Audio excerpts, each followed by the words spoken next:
Hey there, student. Welcome back to another lesson. This is the second lesson of Unit 5, okay? And this has to do with skill 5.2. 5.2 says this: I can convert between mass and moles of an element or compound. And if you look at our little list here, we're on skill 2, 5.2. So let's toggle back to the whiteboard and let's get started. So this skill tells us that we need to be able to convert from mass to moles, but something I want to point out is that we will have to convert from moles to mass also. So everything we talk about today, we can kind of take a reverse approach, and we'll show that here in a second. What we will be utilizing is proportions. We'll set up proportions, okay, to calculate from mass to moles, and then what we'll do is we'll go ahead and head back from moles to mass. So step number one to figure out how many moles of something there is when given a mass is this. Find the molar mass of the element or compound.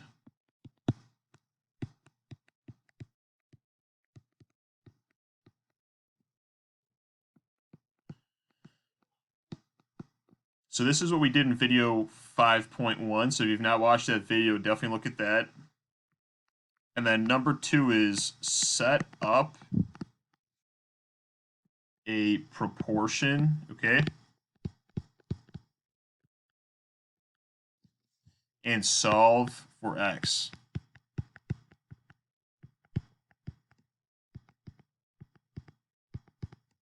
So let's go ahead, let's look at the first question.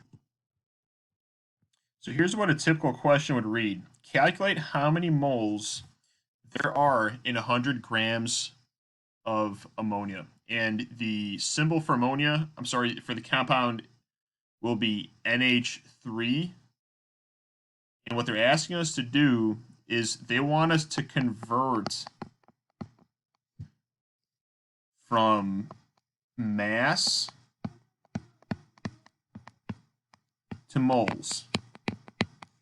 So our first step always is to figure out the molar mass of one molecule of ammonia. And the way we do that is we'll take NH3 and we need to pair this up with the periodic table, find masses, and find the molar mass of this compound here. So N and H, okay? So what is the mass of one nitrogen? There will be 14.007. Let's go ahead, let's write that down.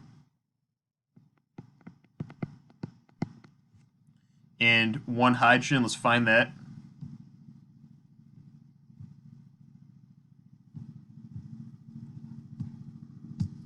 1.008.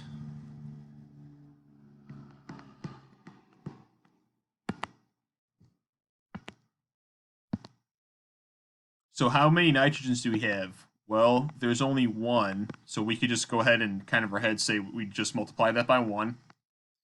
And then how many hydrogens do we have? Well, we have three of those, so we'll have to multiply the mass of a single hydrogen by 3. So let's go ahead and do that really quick.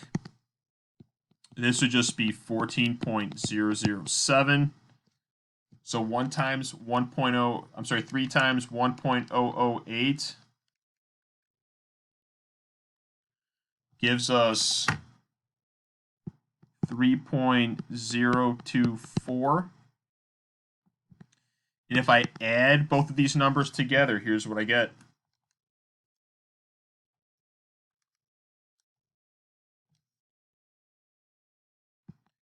(17.031 grams per mole). So this is the mass of, so this is, we can write down the mass of 1 mole. In other words, 6.02 times 10 to the 23rd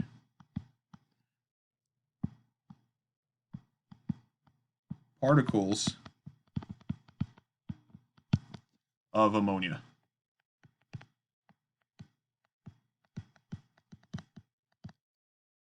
So now since I have my molar mass, what I can do is take the mass that was provided to me, 100 grams, and set up a proportion to figure out how many moles there would be in 100 grams.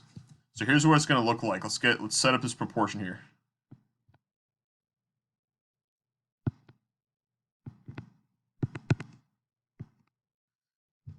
So I know that 1 mole of ammonia has a mass of 17.031 grams, okay?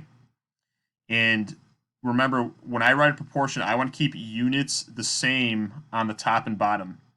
What I'm solving for is moles, okay? So we put the X at the top. And then here at the bottom, what I need to do is put down the mass that they've provided to me. So there's 100 grams. So if 1 mole weighs 17.031 grams, then we need to calculate how many moles would be in 100 grams. So let's go ahead, let's cross multiply now. And here's what you get. 17.031 times X is equal to 1 times 100. So what I want to do is now solve this algebraic expression. 1 times 100 is just 100, okay? And remember, we want to have X by itself, so what we're going to do is divide by the number that's in front of it, 17.031. And what I'll do is divide 100 by that. And what that should tell us is how many moles there are in 100 grams. So 100 divided by 17.031 is 5.87 moles of ammonia.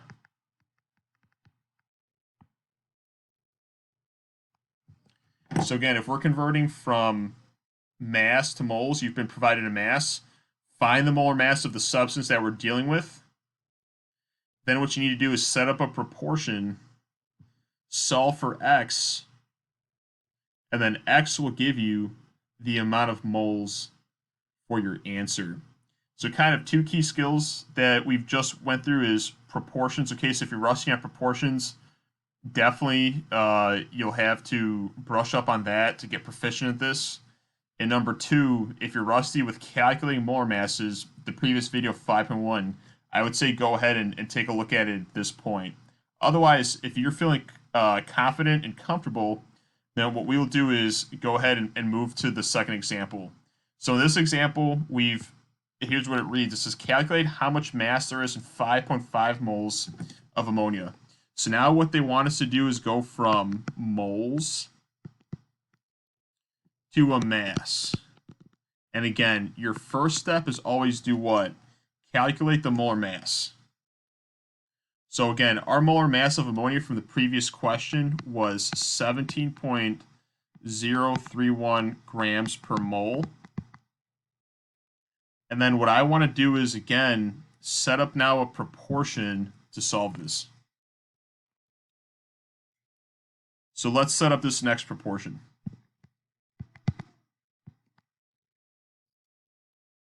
So I know that, again, 1 mole of ammonia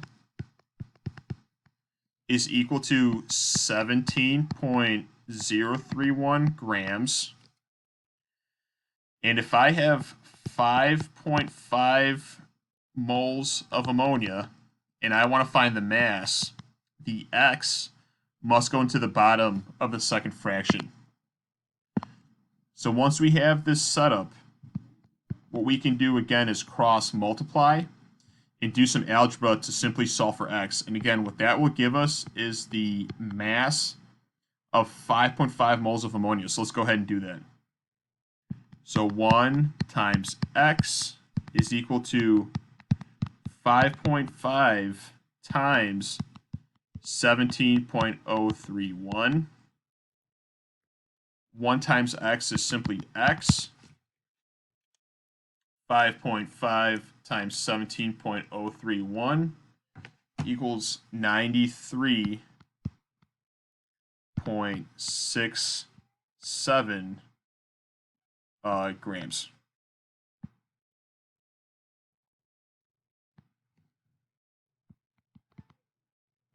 So that's grams of ammonia.